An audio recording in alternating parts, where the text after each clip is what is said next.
नमस्कार, मैं हूं आमिल बेग। आप देख रहे हैं सिटी बुलेटिन न्यूज़। पेश हैं आज के प्रमुख समाचार। प्लास्टिक अभियान के तहत नगर निगम के प्रवर्तन दल ने छापेमारी करके आज 40 किलो प्लास्टिक की पन्नी बरामद किया। नाका मंडी के पास यह अभियान चलाया गया और यहां पर 40 किलो से अधिक की प्लास्टिक की पन्नी जो प्रतिबंध है से जब्त किया गया। बता कि शासन के निर्देश पर 3 जुलाई से ये अभियान शुरू किया गया है जो 28 जुलाई तक चलेगा।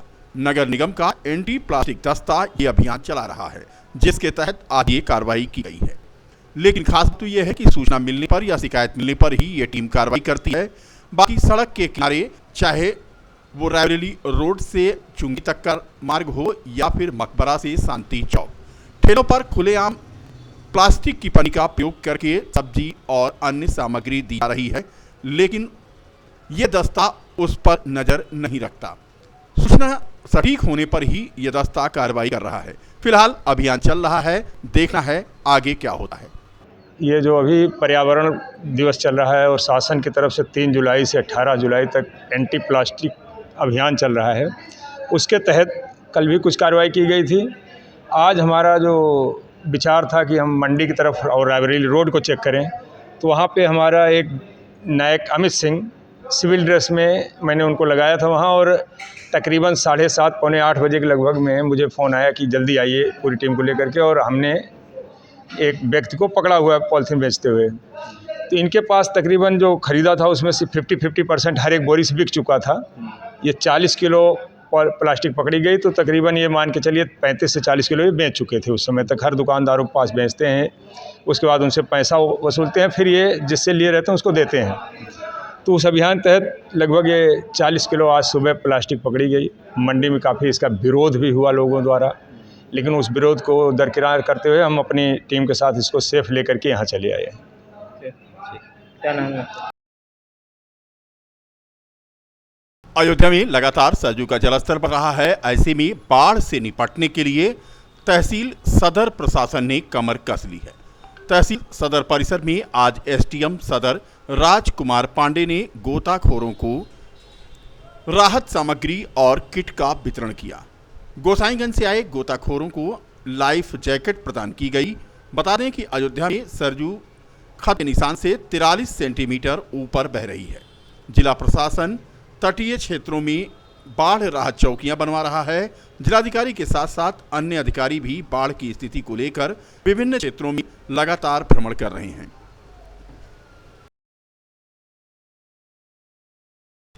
राष्ट्रीय लोकदल कार्य समिति की समीक्षा बैठक सर्किट हाउस में संपन्न हुई।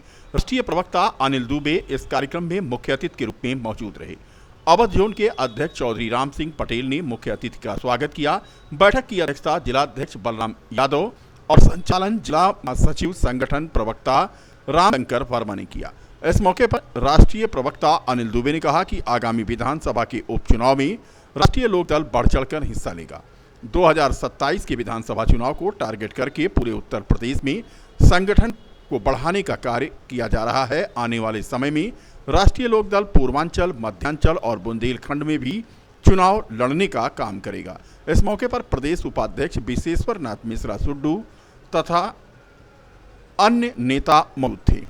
देखिए, आज ये पूरे उत्तर प्रदेश में राष्ट्रीय लोकदल के संगठन को विस्तार देने का काम चल रहा है।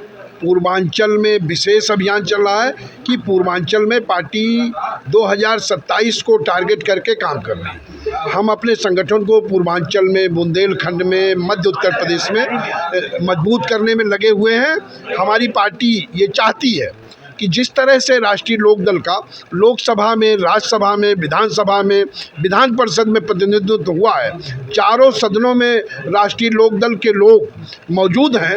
अब पार्टी का अगला कदम ये है कि 2027 में उत्तर प्रदेश का जो पूर्वांचल है, उत्तर प्रदेश का मध्यांचल है और बुंदेलखंड है, यहाँ पर भी राष्ट्रीय लोकदल के प्रतिनिधि, यहाँ के लोग भी विधानसभा और विधान परिषद में जाने का काम करें। इस दिशा में पार्टी काम कर रही है। पार्टी अपने संगठन को विस्तार दे रही है, पार्टी अपने कार्यकर्ताओं से संवाद कर रही है। उसी श्रृंखला में आज अयोध्या में, फैजाबाद में हम अपने कार्यकर्ताओं से, अपने पदाधिकारियों से संवाद करने आए हैं, यहाँ की समस्याओं को जानने आए हैं। और जो उत्तर प्रदेश में 10 लोग विधानसभा के उपचुनाव होने हैं, उनमें फैजाबाद में भी मिल्कीपुर है और बगल में अंबेडकर नगर में कटेरी है। इन दोनों विधानसभाओं में एनडीए के उम्मीदवार जीत करके जाएं, एनडीए का परचम लहराए। इस दिशा में हम अपने कार्यकर्ताओं को, अपनी पार्टी के लोगों से वार्ता करेंगे। और जो लोकसभा के चुनाव में इंडिया गठबंधन ने एक झूठ का प्रपंच का लबादा फैलाया था, उससे उत्तर प्रदेश की जनता को ये समझाने का हम काम करेंगे कि ना तो आरक्षण खतरे में है, ना संविधान खतरे में है।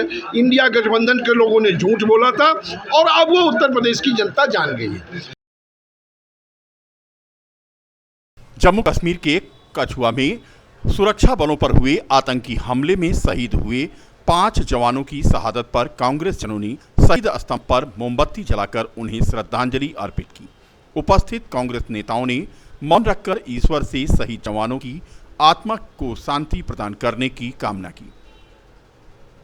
महानगर अध्यक्ष वेद सिंह कमल ने सैनिकों पर हुए हमले की कड़ी शब्दों में भर्त्सना करते हुए कहा कि यहां हमारे जवान लगातार शहीद हो रहे हैं और प्रधानमंत्री को विदेश यात्रा से फुर्सत नहीं है। पूर्व जिलाध्यक्ष राजेंद्र प्रताप सिंह तथा सैनिक प्रकोष्ठ के प्रदेश संयोजक सुरेंद्र प्रताप सिंह ने कहा कि लगातार हो रहे आतंकी हमले यह दर्शाते हैं कि भारतीय जनता पार्टी के शासन में भारतवर्ष का खुफिया तंत्र सुसंगत तरीके से कार्य नहीं कर पा रहा है। जिला प्रवक्ता सुनील कृष्ण गौतम ने कहा कि कठुआ में सैनिकों पर हुआ आतंकी हमला यह दर्शाता है कि केंद्र सरकार धारा 370 हटाने पर दिए जा रहे बड़े बड़े बयान बेमानी साबित हो रहे हैं। इस अवसर पर मुख्य रूप से ब्रजेश रावत, करण त्रिपाठी, डीएन वर्मा, मोहम्मद आरिफ, रामनाथ शर्मा, फ्लावर नकवी, रोहित यादव, जनार्दन मिश्रा, अशोक कनौजिया आदि कांग्रेस नेता मौजूद रहे।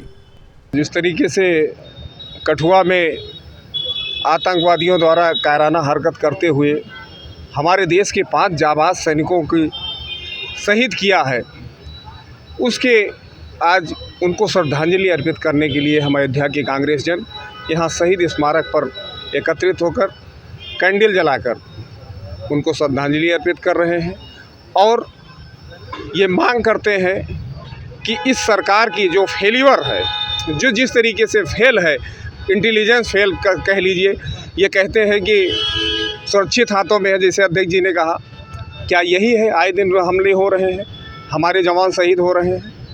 इसी को लेके आज हम लोग गमजदा हैं और अपनी श्रद्धांजलि उनको अर्पित कर रहे हैं शहीदों को।